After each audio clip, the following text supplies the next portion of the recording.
Delhi liquor scam కేసులో నిందితురాలుగా ఉన్న MLC కవితకు సుప్రీంకోర్టు బెయిల్ మంజూరు చేసింది. ఆమె దాఖలు చేసిన బెయిల్ పిటిషన్పై జస్టిస్ బిఆర్ గవాయ్, జస్టిస్ విశ్వనాథ్తో కూడిన ధర్మాసనం విచారణ చేపట్టింది. కవిత తరపున సీనియర్ న్యాయవాది ముకుల్ రోహతగి, ఈడీ తరపున ఏఎస్జీ వాదనలు వినిపించారు. ఇరువైపుల వాదనలు విన్న ధర్మాసనం కవితకు బెయిల్ మంజూరు చేసింది.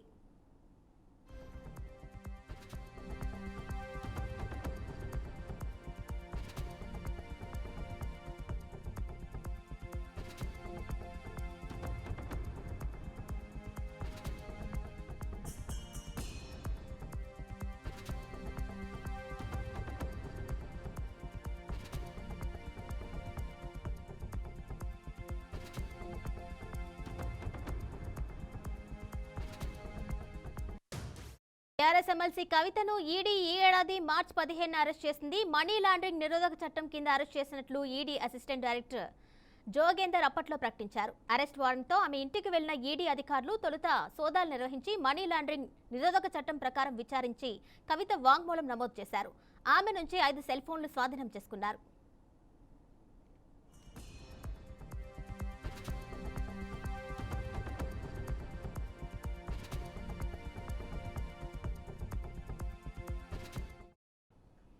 ఢిల్లీ మద్యం విధానంలో అక్రమాలు చోటు చేసుకున్నాయి అంటూ 2022 ఆగస్టులో సీబీఐ కేసు నమోదు చేసింది.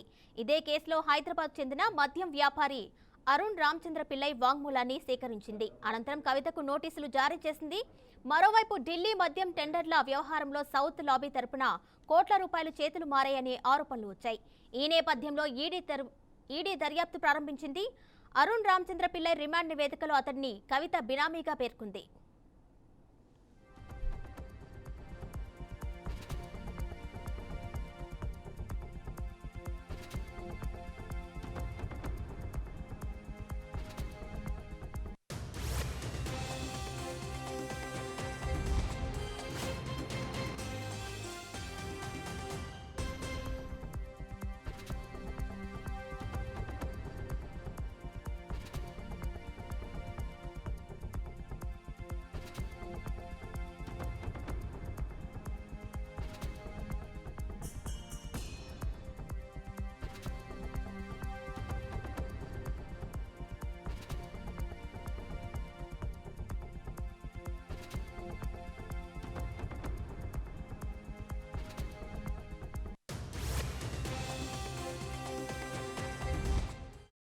ఈ సౌత్ గ్రూప్ ద్వారా 100 కోట్ల ముడుపులు ఆప్కు హవాలా మార్గంలో అందాయని అభియోగం మోపింది. గత ఏడాది మార్చిలో కవితకు నోటీస్ జారీ చేసి విచారించింది.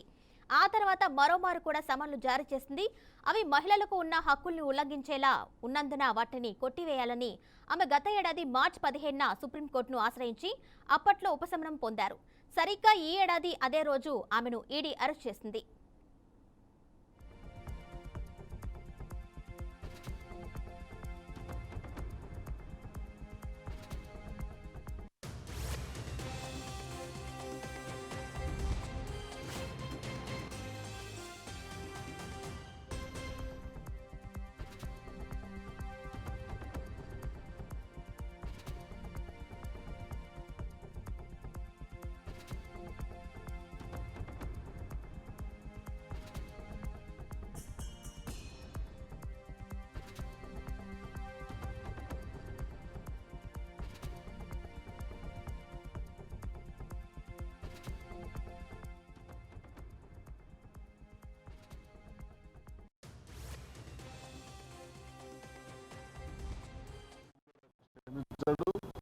ఆయన స్థాయిని పెంచుకోవాలి, ఆయన మెచ్యూరిటీ లెవెల్ వెళ్ళని ఆశాభావాన్ని వ్యక్తం చేస్తున్నాం తప్ప ఆయన దిగజారిన మాటలు మాట్లాడడానికి. కేంద్రంలో మంత్రి పదవి వస్తుంది, కేటీఆర్ కూడా సెంట్రల్ మినిస్టర్ అవుతాడు, ఇవన్నీ మేము ముందే ఉచితంగా చెప్పాడు ఆయన.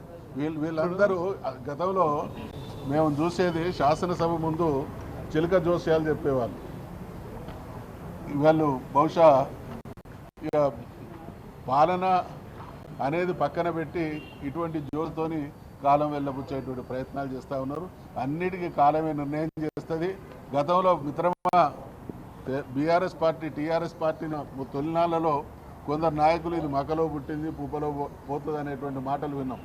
అదే ఇంకొక నాయకుడు గతంలో ముఖ్యమంత్రిగా ఉన్నటువంటి వ్యక్తి తెలంగాణ వస్తే కరెంట్ ఎక్కడి నుంచి వస్తాయి, మీ వైర్ల మీద బట్టలు ఆరేసుకోవాలని వస్తుంది. వీళ్ళందరూ ఏమైపోయిందో, వీళ్ళందరి చరిత్రలు ఏమైనాయో మనం చూస్తూ ఉన్నాం. రేపటి రోజు మళ్ళీ ఇదే బీఆర్ఎస్ను ప్రజలు ఆదరించక ఆశీర్వదించక తప్పదు. వీళ్ళందరి రాజకీయ చరిత్రలు భూస్థాపితంగా కూడా తప్పదు. ఇప్పుడు మహేష్ గౌడ్ గారు సుప్రీంకోర్టు తప్పు పట్టేటువంటి ప్రయత్నం చేస్తారు. కంటెంప్ట్ ఆఫ్ కోర్ట్ అవుతుంది. ఇలా సుప్రీంకోర్టు వాదనలు విన్న తర్వాత మేము పెట్టినటువంటి కౌంటర్ ఆఫ్ డిబేట్ వేసిన తర్వాత మాలో న్యాయం ఉన్నదని చెప్పి ఇలా సుప్రీంకోర్టు న్యాయమూర్తి గారు బెయిల్ గ్రాంట్ చేసిండు. ఈ బెయిల్ గ్రాంట్ చేసినటువంటి సందర్భంలో దీన్ని తప్పుపడితే డెఫినెట్గా మహేష్ గౌడ్ గారు కంటెంప్ట్ ఆఫ్ కోర్టుకు పోవాల్సినటువంటి అవసరం ఉంటుంది. సుప్రీంకోర్టు తీర్పునే తప్పుపట్టే స్థాయికి ఇలా కాంగ్రెస్ నాయకులు వచ్చారంటే వాళ్ళ ఫ్రస్ట్రేషన్ ఎంత ఉందో అర్థమవుతా ఉంది. ఎందుకంటే ఇలా కాంగ్రెస్ పార్టీ అనుసరిస్తున్నటువంటి దుర్నీతి వలన ప్రజలందరూ కూడా రోడ్ల మీదకి వస్తూ ఉన్నారు. రుణమాఫీ కానీ, హైడ్రా కానీ రకరకాల కారణాలు చెప్పి ఇలా ప్రజల్ని వేధించేటువంటి పరిస్థితి తెస్తున్నటువంటి పార్టీకి సరైనటువంటి జవాబు చెప్పే విధంగా ఇలా బీఆర్ఎస్ పార్టీ రాజకీయ రణక్షేత్రంలో ఉంది. బీఆర్ఎస్ పార్టీ డెఫినెట్గా ప్రజా సమస్యల మీద కొట్లాడుతుంది కాబట్టి ఇటువంటి ఆరోపణలు చేస్తున్నటువంటి విషయాన్ని మేము స్పష్టం చేస్తా ఉన్నాం. ఒక మాట అండి, ఇవాళ సుప్రీంకోర్టు విచారణ సందర్భంగా బెయిల్స్ విచారణ సందర్భంగా ఏం కామెంట్ చేసింది ధర్మాసనము? విచారణ పూర్తి అయింది, ఛార్జీ షీట్ దాఖలైంది, అయిపోయిన తర్వాత కూడా నెలల తరబడి కవిత గారిని జ్యుడిషియల్ కస్టడీలో ఉంచాల్సినటువంటి అవసరం ఏముందని చెప్పేసి ధర్మాసనం ఇలా స్పష్టంగా మాట్లాడింది. కాంగ్రెస్ నాయకులకు బుద్ధి జ్ఞానం ఉంటే, విజ్ఞత ఉంటే ఆ కామెంట్లు చేసే ముందు ధర్మాసనం ఏం చెప్పిందో అక్కడ అర్థం చేసుకోవాలి. అంటే ధర్మాసనమే కోర్టే ఆ విధంగా మాట్లాడిందంటే ఎంత రాజకీయ కక్షతోటో కుట్రపూరితంగానో ఆ కేసు పట్ల వ్యవహరించునన్నది వాళ్ళు అర్థం చేసుకోవాలి. ఇప్పటికైనా మీరు విజ్ఞతతోటి ఆలోచించుకొని మీరు కామెంట్ చేసే ముందు మాట్లాడాలి. అంతేగాని నోటికి వచ్చినట్టు మాట్లాడటం అనేది మానుకుంటే మంచిది. కాంగ్రెస్ నాయకులు కేసీఆర్ గారి నాయకత్వం, జై తెలంగాణ, జై తెలంగాణ, జై తెలంగాణ. కేసీఆర్ గారి నాయకత్వం, కేసీఆర్ గారి నాయకత్వం, కేటీఆర్ గారి నాయకత్వం, హరీష్ రావు గారి నాయకత్వం. జై తెలంగాణ, జై తెలంగాణ. ఇక్కడ క్లియర్గా సుప్రీంకోర్టు చెప్పింది. Supreme court grants bail to Kavitha in liquor policy case, questions fairness of CBI ED investigation. చాలా స్పష్టంగా అంత మాట. అంటే ఇవాళ మహేష్ కుమార్ గౌడ్ కావచ్చు, కాంగ్రెస్ పార్టీ నాయకులు కావచ్చు, సుప్రీంకోర్టు న్యాయ వ్యవస్థ విశ్వసనీయతను ప్రశ్నిస్తూ ఉన్నారు. అక్రమంగా కేసు బనాయించి దాదాపు 5 నెలల పైచిలకు కాలం జైల్లో ఉంచినటువంటి వ్యక్తి అపరాధి అనేటువంటి వాస్తవాన్ని గ్రహించి సుప్రీంకోర్టు బెయిల్ ఇస్తే దాన్ని కూడా క్వశ్చన్ చేసే స్థాయికి వీళ్ళు దిగజారిన్లు అని అంటే వీళ్ళ మనసులు ఎంత కలుషితమై ఉన్నాయో దీన్ని బట్టి అర్థమవుతా ఉన్నది. కేసు అయిన మరుక్షణం నుండి కూడా కవితమ్మ మేము న్యాయ పోరాటం చేస్తాం, కడిగిన ముత్యంలాగా బయటకు వస్తాం అన్నది తప్ప ఇంకో మాట మాట్లాడలేదు. అంటే వీళ్ళు కోర్టులను కూడా ఇన్ఫ్లుయెన్స్ చేసేటువంటి కుట్ర ఇప్పటికీ ఉన్నది అనడానికి ఈ వ్యాఖ్యలు నిదర్శనం. చంద్రశేఖర్ రెడ్డి గారు మాట్లాడతారు. అక్కడ వాళ్ళ లైవ్లు ఉండొచ్చు, ఢిల్లీ నుంచి తన అడ్వకేట్. అందరికీ నమస్కారం. ఒక అక్రమంగా పెట్టిన కేసులో సక్రమ బెయిల్ వచ్చింది. సుప్రీంకోర్టు భారతదేశ ఉన్నత న్యాయస్థానం ఇచ్చిన తీర్పు. దీని మీద వక్ర భాషలు చెప్పకపోతే మంచిది. ఎందుకంటే మన దేశంలో ఇండిపెండెంట్గా ఉన్న జ్యుడిషియరీ మీద కూడా ఈ రకమైన కామెంట్స్ మంచిది కాదు.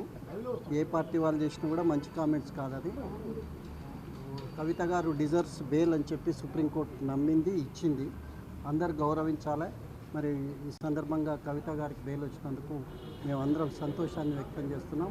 తుది తీర్పు కూడా ఇదే మాదిరి ఉంటుందని ఆశిస్తున్నాం, నమ్ముతున్నాం.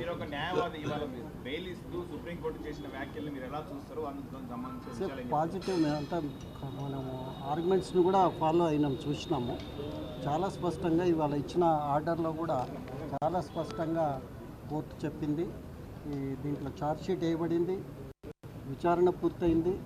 ఆమెను జైల్లో ఉంచడం భావ్యం కాదని సుప్రీంకోర్టు భావించనేది కూడా లైవ్లో మనము డిబేట్ను చూసినాం. ఆర్గ్యుమెంట్స్ను సుప్రీంకోర్టు ఆర్గ్యుమెంట్స్ను కూడా చూసినాం. అందరికీ ఒకటే అప్పీల్ చేస్తున్నాం, మార్చి 15 నుండి కవిత గారు జైల్లో ఉన్నారు. ఇవాళ బెయిల్ వచ్చింది. సంతోషించదగ్గ అంశం. దీనికి వక్రభాషలు వద్దు అని చెప్పి రాజకీయ పార్టీలకు విజ్ఞప్తి చేస్తున్నారు. జై తెలంగాణ. జై తెలంగాణ. జై తెలంగాణ.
కవిత బెయిల్ కి సంబంధించి మరింత సమాచారం మా మేనేజింగ్ ఎడిటర్ చిదంబర్ రెడ్డి అందిస్తారు. చిదంబర్ రెడ్డి, ఎమ్మెల్సీ కవితకు సుప్రీంకోర్టు షరతులతో కూడిన బెయిల్ మంజూరు చేసింది.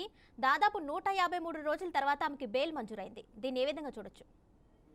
అంటే మొత్తాన్ని చూస్తే మాత్రం దీనికి మొదటి నుంచి డిఫరెంట్ వర్షన్స్ వినిపించే ప్రయత్నం అయితే పార్టీలు చూస్తున్నాయి. రాజకీయంగా చూసినప్పుడు దీన్ని ఒక కోణంలో చూపిస్తుంటే, మరోవైపు చట్టపరంగా చూసినప్పుడు మరో కోణం అయితే కంపల్సరీగా కనిపిస్తుంది. ముఖ్యంగా చూస్తే మాత్రం మొదటి నుంచి కవిత లిక్కర్ స్కామ్లో పాత్రధారి, సూత్రధారి తనే.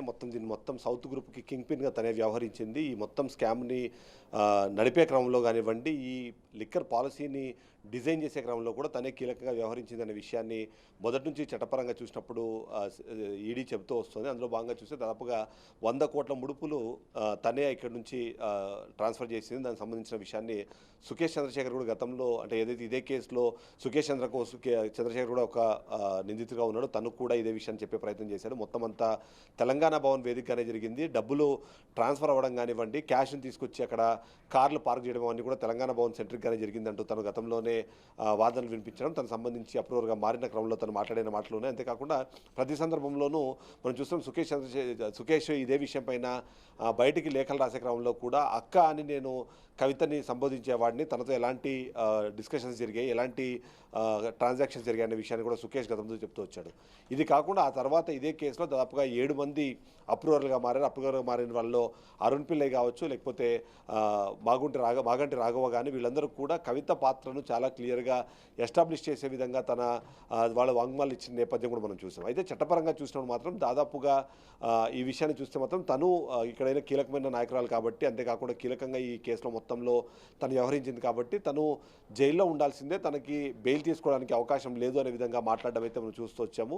అదే వాదన ఇవాళ సుప్రీంకోర్టులో బెయిల్ పిటిషన్ సంబంధించిన వాదనల సందర్భంలో కూడా ఈడీ వినిపించే ప్రయత్నం చేసింది. తను విద్యాధికురాలు, అంతేకాకుండా తనకి పొలిటికల్గా చాలా ఇన్ఫ్లుయెన్స్ ఉంది, మాజీ సీఎం కూతురుగా ఉంది, అంతేకాకుండా ఫినాన్షియల్గా కూడా తను స్ట్రాంగ్గా ఉంది కాబట్టి సాక్ష్యాధారాలని తారుమారు చేసే అవకాశం ఉంది, ఈ కేసు విచారణకు సంబంధించి తను ఇన్ఫ్లుయెన్స్ చేసే అవకాశం ఉందంటూ గతంలో చెప్పడం కానివ్వండి, తను అరెస్ట్ చేసే క్రమంలో కూడా అదే విషయాన్ని వాళ్ళు చెప్పే ప్రయత్నం చేశారు.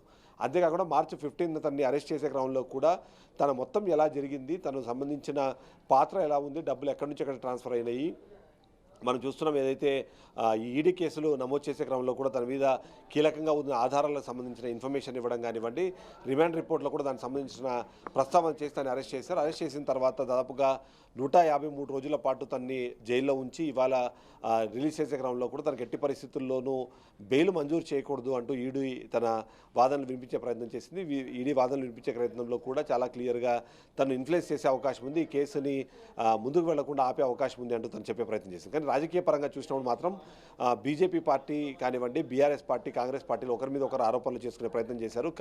కవిత పాత్ర ఇందులో ఇంత కీలకంగా కనిపించినప్పుడు తనను ఎందుకు అరెస్ట్ చేయట్లేదంటూ తను అరెస్ట్ చేసే ముందు వరకు కూడా కాంగ్రెస్ పార్టీ ప్రశ్నిస్తూ వచ్చింది. అంతేకాకుండా అసెంబ్లీ ఎన్నికల సమయంలో బీజేపీ అనుకున్నంత స్థాయిలో పర్ఫామ్ చేయకపోవడానికి కారణము కవితకు సంబంధించిన పాత్ర గురించి మాట్లాడారు కానీ తను అరెస్ట్ చేయలేదు అనే విషయాన్ని ప్రజలు నమ్మలేదు. కాబట్టి బీజేపీ అలాగే బీఆర్ఎస్ ఒకటే అని కాంగ్రెస్ వాదించిన వాదాన్ని తను నమ్మారు. అందుకనే అందులో భాగంగానే బీజేపీకి పెద్దగా ఇక్కడ పర్ఫార్మెన్స్ చేయలేకపోయింది అనే ఒక వాదన వినిపించే ప్రయత్నం చేశారు. కానీ బట్ ఆ తర్వాత అసెంబ్లీ ఎన్నికలు ముగిసిన తర్వాత బీఆర్ఎస్ పార్టీ దాదాపుగా దశాబ్ద కాలం తర్వాత తాను ప్రతిపక్షంలోకి కూర్చున్న తర్వాత కవితను అరెస్ట్ చేయడం, కవితను అరెస్ట్ చేసే క్రమంలో ఏర్పడిన మొత్తం సంఘటనల నేపథ్యంలో బీజేపీ మరొక వాదన తెరపైకి తీసుకొని వచ్చింది. బీఆర్ఎస్ని మేము ఎప్పుడు శత్రువుగానే చూస్తున్నాము, వాళ్ళు చేసిన తప్పులకు సంబంధించి శిక్ష అనుభవించాలి. కానీ అదే సందర్భంలో అధికారంలోకి వచ్చిన కాంగ్రెస్ పార్టీ మాత్రం ఆ అవినీతి గురించి మాట్లాడుతున్నారు తప్ప ఎలాంటి చర్యలు లేవు అనే విధంగా వాళ్ళు వాదించే ప్రయత్నం చేశారు. గత కొంతకాలంగా చూస్తే మాత్రం కవితకు సంబంధించి కవితని అరెస్టు చేసే క్రమం కానివ్వండి, అది కవితకు బెయిల్ వచ్చే క్రమంలో కూడా పూర్తిగా ఇవన్నీ బీఆర్ఎస్ అలాగే బీజేపీ మాట్లాడుకొని కలిసి చేస్తున్న విషయంగానే కాంగ్రెస్ పార్టీ వాదించే ప్రయత్నం చేసింది. బట్ ఓవరాల్గా చూస్తే మాత్రం ఇప్పటికీ బీఆర్ఎస్ పార్టీ చెప్తున్న మాట మాత్రం ఖచ్చితంగా బీఆర్ఎస్కి సంబంధించి కవిత ఇందులో ఎలాంటి పాత్ర లేదు, కేవలం కక్ష సాధింపు చర్యల్లో భాగంగా మాత్రమే తను అరెస్ట్ చేశారు, ఇన్ని రోజులు జైల్లో పెట్టారు, జైల్లో పెట్టే క్రమంలో తను ఒక మహిళ అనే విషయాన్ని కూడా మర్చిపోవడం, సిగ్గు చేయడం అనే విధంగా చెప్పే ప్రయత్నం చేశారు. బట్ మొత్తంగా చూస్తే మాత్రం ఇవాళ న్యాయం గెలిచింది, తను కడిగిన ముత్యంలా బయటకు వస్తుంది. అందులో ఇది మొదటి స్టెప్ మాత్రమే, బెయిల్ వచ్చింది. అంతేకాకుండా కేవలం ఈడీ కేసులోనే కాకుండా సిబిఐ కేసులో కలిపి తనకు ఇప్పటికే బెయిల్ మంజూరు చేశారు. కాబట్టి తను మేబీ రేపు విడుదలయ్యే అవకాశం ఉంది అనే విషయం చెప్తున్నారు. ఇందులో 10 లక్షల రూపాయల పూచీకత్తుతో పాటు తన పాస్పోర్ట్ని సరెండర్ చేయాలి, విచారణకు సహకరించాలి అని సుప్రీంకోర్టు ఇచ్చిన ఏవైతే గైడ్లైన్స్ ఉన్నాయో దాని ప్రకారం మేము నడుచుకుంటామంటూ కూడా కవిత తరఫున న్యాయవాదులతో పాటు నాయకులు కూడా చెప్తున్నారు. కిరణ్ భాయ్, అయితే చిదంబర్ రెడ్డి కవిత జైల్లో ఉండాల్సిన అవసరం లేదని ధర్మాసనం ఇప్పటికే చెప్పడం జరిగింది. అయితే ఈ నేపథ్యంలోనే ఆమె 5 months జైల్లో ఎందుకు ఉంచడం జరిగింది అంటే ప్రధానంగా ఆమెకి బెయిల్ మంజూరు చేయడానికి కూడా ఒక 3 అంశాలని కీలకంగా పరిగణనలోకి తీసుకున్నట్టు కూడా మనకి ఇన్ఫర్మేషన్ అందుతుంది. అయితే మొదటగా దీంట్లో బెయిల్ మంజూరు చేయాలంటే మాత్రం ఖచ్చితంగా 2 రకాల ప్రాతిపదికలను తీసుకుంటారు. మొదటిది విచారణ పూర్తి కాకపోతే ఆ విచారణని ఎవరైతే ఇన్ఫ్లుయెన్స్ చేసే అవకాశం ఉందో వాళ్ళందరినీ కూడా జైల్లో పెడతారు. కాబట్టి అందులో భాగంగానే తనని జ్యుడిషియల్ కస్టడీలో పెట్టుకున్నాము అనే విషయాన్ని ఈడీ చెప్పే ప్రయత్నం చేస్తుంది. ఇప్పటికి కూడా విచారణ పూర్తయి ఛార్జ్షీట్ దాఖలు చేసిన తర్వాత కూడా ఇప్పటికీ తను ఆ ఇన్ఫ్లుయెన్స్ పర్సన్ కాబట్టే తన్ని బయటకి రిలీజ్ చేయకూడదు, తన్ని కంపల్సరీ జ్యుడిషియల్ కస్టడీలోనే పెట్టాలి అనే వాదనని ఈడీ వినిపిస్తూ వచ్చింది. అయితే సుప్రీంకోర్టు చాలా కీలకమైన వ్యాఖ్యలు కొన్ని చేసింది. అందులో ముఖ్యంగా చూస్తామంటే ఇప్పటికే ఛార్జ్షీట్ దాఖలైన తర్వాత తను కేవలం విద్యాధికారులు కాబట్టి తను ఇన్ఫ్లుయెన్స్ చేసే అవకాశం ఉందని ఒక కారణాన్ని చూపించి తను జైల్లో పెట్టడం అన్నది సమంజసం కాదు అనే మాటని సుప్రీంకోర్టు బెంచ్ ఇవాళ దాని గురించి ప్రస్తావన తెచ్చింది. అదే కాకుండా ఇప్పటికే ఛార్జ్షీట్ దాఖలైన తర్వాత ఇంకా ఫర్దర్గా విచారణ ఉండదు అనే ఒక ఇన్ఫర్మేషన్ ఉన్న తర్వాత తనని జైల్లో పెట్టాల్సిన అవసరం ఏముంది అనే విషయాన్ని కూడా సుప్రీంకోర్టు ప్రశ్నించినట్టుగా మనకు తెలుస్తుంది. కీలకంగా ఇక్కడ ముకుల్ రోహత్గి చేసిన వాదనలు వాళ్ళకి పనికొచ్చాయి. కీలకంగా చూస్తే మాత్రం మొదటిది ఏదైతే ఇప్పటికే ఈ కేసు సంబంధించి ఛార్జ్షీట్ దాఖలైన తర్వాత కవిత పాత్ర ఏముంది అనే విషయము తేల్చే క్రమంలో కూడా కేవలం వాళ్ళు వాంగ్మూలాల్ని మాత్రమే సాక్ష్యాలుగా చూపిస్తున్నారు తప్ప ఆధారాలు ఏమీ చూపించలేకపోయారు. కాబట్టి తనకి కేసులో ప్రమేయం లేదు అనే విధంగా, కాబట్టి ఆ బేసిస్ మీద మీరు తనకి బెయిల్ ఇవ్వాలని కోరిన క్రమంలో కూడా సుప్రీంకోర్టు బెంచ్ చాలా క్లియర్గా చేసింది. కేసు మెరిట్స్లోకి మేము వెళ్ళట్లేదు, ఒక వ్యక్తిగా, ఒక పౌరుడిగా, భారతీయ పౌరుడిగా తనకున్న హక్కుగా బెయిల్ మేము పరిగణిస్తున్నాం. కాబట్టి అందులో భాగంగా మాత్రమే తనకి మేము బెయిల్ మంజూరు చేస్తున్నాం. మేము బెయిల్ మంజూరు చేసిన క్రమంలో కూడా తనకు చాలా క్లియర్గా ఎట్టి పరిస్థితుల్లోనూ సాక్ష్యాలను, ఆధారాలను ప్రభావితం చేసేలాగా మీరు ఎలాంటి కార్యక్రమాల్ని చేపట్టకూడదు, ఎవరితోనూ మాట్లాడకూడదు అనే విషయం చెప్పడంతో పాటు దేశాన్ని విడిచి వెళ్ళాలనుకుంటే మాత్రం ఖచ్చితంగా కోర్టు పర్మిషన్ తీసుకోవాలి. అందులో భాగంగానే మీ పాస్పోర్ట్ని ఇమీడియట్గా మ్యాజిస్ట్రేట్కి సబ్మిట్ చేయాలని కూడా తను ఒక చెప్పే ప్రయత్నం చేస్తుంది. అయితే ఇప్పుడు 153 రోజులు తను తీహార్ జైల్లో ఉన్న నేపథ్యం కూడా మనం చూస్తే ఏంటంటే ఎప్పుడైనా సరే ఈడీ కేసుల్లో ఎక్కువ శాతము బెయిల్ అన్నదంత ఈజీగా రాదు. ముఖ్యంగా సిబిఐ కేసుల్లో కూడా బెయిల్ మంజూరు చేయాలంటే చాలా విషయాల్ని పరిగణలోకి తీసుకుంటారు. అందులో భాగంగా చూస్తే మాత్రం ఈ మధ్యకాలంలోనే మనీష్ సిసోడియాకి సంబంధించి బెయిల్ వచ్చిన నేపథ్యం మనం చూసాం. అంతేకాకుండా ఈడీ కేసులో ఇప్పటికే కేజ్రీవాల్కి కూడా బెయిల్ వచ్చింది. కేవలం సిబిఐ కేసులో ఉన్న ఆరోపణల మీద మాత్రమే తను ఇప్పటికీ జైల్లో ఉన్నారు. ఆ విధంగా చూస్తే మాత్రం ఎలాంటి పరిస్థితుల్లోనూ ఎవరికైనా సరే ఒకరికి బెయిల్ మంజూరు చేయాలంటే చాలా పాయింట్స్ని కన్సిడర్ చేస్తారు. కాబట్టి అందులో భాగంగా చూస్తే మాత్రం కవితకి ఇప్పుడు బెయిల్ ఇవ్వడానికి అవసరమైన పరిస్థితులు ఉన్నాయి. కాబట్టి అందులో భాగంగానే తనకి బెయిల్ మంజూరు చేస్తున్నామని సుప్రీంకోర్టు ధర్మాసనం అయితే వాళ్ళ వర్షన్ అయితే చెప్పే ప్రయత్నం చేసింది. కిరణ్ మై అయితే చిదంబర్ రెడ్డి కవితకు బెయిల్ రావడాన్ని బీజేపీ బీఆర్ఎస్ మధ్య ఒక రహస్య ఒప్పందమని కాంగ్రెస్ అయితే ఇప్పటికే ఆరోపించడం జరుగుతుంది. ఈ నేపథ్యంలోనే బీఆర్ఎస్ పార్టీని బీజేపీలో కూడా విలీనం చేయడం జరిగే అవకాశం కూడా ఉంటుందని చెప్పి వాళ్ళు ఆరోపిస్తున్నారు. దీన్ని ఏ విధంగా చూడాలి? అంటే అలయన్స్ జరిగే అవకాశం ఉంటుందా? అదే రాజకీయంగా చూస్తే మాత్రం గత కొంతకాలంగా కాంగ్రెస్ పార్టీ ఒక వర్షన్ని, బీజేపీ పార్టీ మరొక వర్షన్ని వినిపించే ప్రయత్నం చేస్తున్నాయి. ఎందుకంటే దశాబ్ద కాలము దాదాపుగా అధికారంలో ఉన్న తర్వాత అధికారం కోల్పోయిన పరిస్థితుల్లో అక్కడ ఉన్న నాయకులు ఒకరొకరుగా పార్టీలు మారే ప్రయత్నం చేస్తున్నారు. అందులో ముఖ్యంగా అధికార పార్టీలకు ఎక్కువ మంది వెళుతున్న నేపథ్యంలో కాంగ్రెస్ పార్టీ ఒక కొత్త అంశాన్ని తెరపైకి తీసుకొచ్చింది. ఎందుకంటే ఇప్పటికీ కొద్దిమంది పార్టీ మారని నేపథ్యంలో వాళ్ళు చెప్పే పాయింట్ కంపల్సరీ బీఆర్ఎస్ పార్టీ బీజేపీలో విలీనం కాబోతుంది. అందుకు తగిన ప్రతిపాదనలు ఇప్పటికే కంప్లీట్ అయిపోయినాయి. చర్చలు కూడా పూర్తి అయినాయి. ఒకసారి ఢిల్లీ ఎలక్షన్స్ పూర్తయిన నేపథ్యంలో బీజేపీలోకి బీఆర్ఎస్ విలీనం అవుతుంది. అందులో భాగంగా వాళ్ళు ఇప్పటికే పదవుల పంపకాలు కూడా చేసుకున్నారు. అందులో ముఖ్యంగా చూస్తే మాత్రం మొదటిది కేసీఆర్కి గవర్నర్ పదవి ఇచ్చేలాగా, అలాగే కేటీఆర్కి కేంద్ర మంత్రి పదవిలో ఏదో ఒక బెర్త్ని కన్ఫర్మ్ చేస్తూ ఇక్కడ హరీష్ రావుకి లీడర్ ఆఫ్ అపోజిషన్ ఇచ్చారు. ప్రతిపక్ష పార్టీ నాయకుడు హోదా ఇవ్వడం ద్వారా వాళ్ళందరినీ గౌరవించాలి. అందులో భాగంగానే కవితకు బెయిల్ ఇప్పించాలి. బెయిల్ ఇప్పించి కేసు సంబంధించి బయటకు వేయాలనే ఒక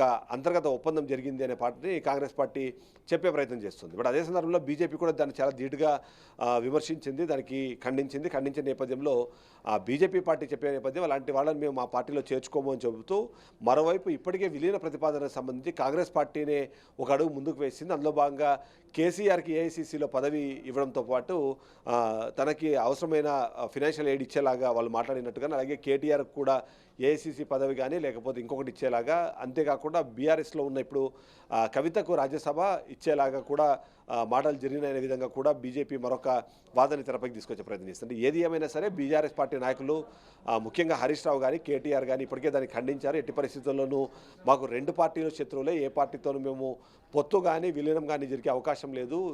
ఒక ఉద్యమ పార్టీగా ప్రారంభమైనము. ఇలాంటి ఆటుపోట్లు మేము ఎన్నో ఎదుర్కొన్న నేపథ్యంలో కేవలం ఒక్క ఓటమితో మేము పార్టీని విలీనం చేసుకొని మా అస్తిత్వాన్ని పోగొట్టుకునే అవకాశం లేదంటూ కేటీఆర్ మాట్లాడడం మనం చూసాం. అంతేకాకుండా కేసీఆర్ దీనిపైన పెదవి విప్పపోయినా అదే సందర్భంలో ఇలాంటి అవకాశమే లేదు అంటూ హరీష్ రావు మాట్లాడడం మనం చూసాం. ఇక బీఆర్ఎస్ నాయకులకు సంబంధించి అంతర్గత సమావేశాల్లో కూడా కేసీఆర్ దీని మీద క్లారిటీ ఇచ్చినట్టుగా మన దగ్గర సమాచారం ఉంది. అందులో భాగంగా ఎట్టి పరిస్థితుల్లో మనం విలీనం కానివ్వండి, ఎవరితోనూ పొత్తు పెట్టుకునే అవకాశం లేదు. ఇప్పుడు పరిస్థితి బాగాలేవు కాబట్టి మనం ఓడిపోయినాం. కానీ బట్ ఇలాంటి ఆటుపోట్లు మనం ఎన్నో ఎదుర్కొన్నాము. ఈసారి మరొకసారి మనము స్ట్రాంగ్గా పైకి రాబోతున్నాము. అంతేకాకుండా 2029 ఎన్నికల్లో మనం మరొకసారి విజయబావుట ఎగరేసి మనము అధికారాన్ని చేపట్టబోతున్నామంటూ కూడా వాళ్ళు చెప్పే ప్రయత్నం చేస్తున్నారు. అంతేకాకుండా క్యాడర్ని కాపాడుకోవడానికి కానివ్వండి, నాయకులు కాపాడుకునే క్రమంలో ఇలాంటి వ్యాఖ్యలు చేయడంతో పాటు ఎవరైతే వెళ్ళిపోయారో వాళ్ళకి సంబంధించి మరొకసారి పార్టీలోకి రీఎంట్రీకి గేట్స్ ఎట్టి పరిస్థితుల్లో ఉండవు అనే విధంగా కూడా వాళ్ళు చెప్పే ప్రయత్నం చేశారు. ఓవరాల్గా చూస్తే మాత్రం ఖచ్చితంగా ఇదంతా ఒక రాజకీయ ట్రయాంగిల్ ఫైట్ లాగా మనం చూడొచ్చు. ఏ పార్టీకి ఆ పార్టీ బీఆర్ఎస్ పార్టీని ఇంకొక పార్టీలో విలీనం అయిపోతుంది, తద్వారా బీఆర్ఎస్ పార్టీ అన్నది అంతర్ధానం అవబోతోంది అనే వాదన అయితే వినిపించే ప్రయత్నం చేస్తున్నట్టుగా మనకు అర్థమవుతుంది. Kiran my right Chidambar Reddy, thank you.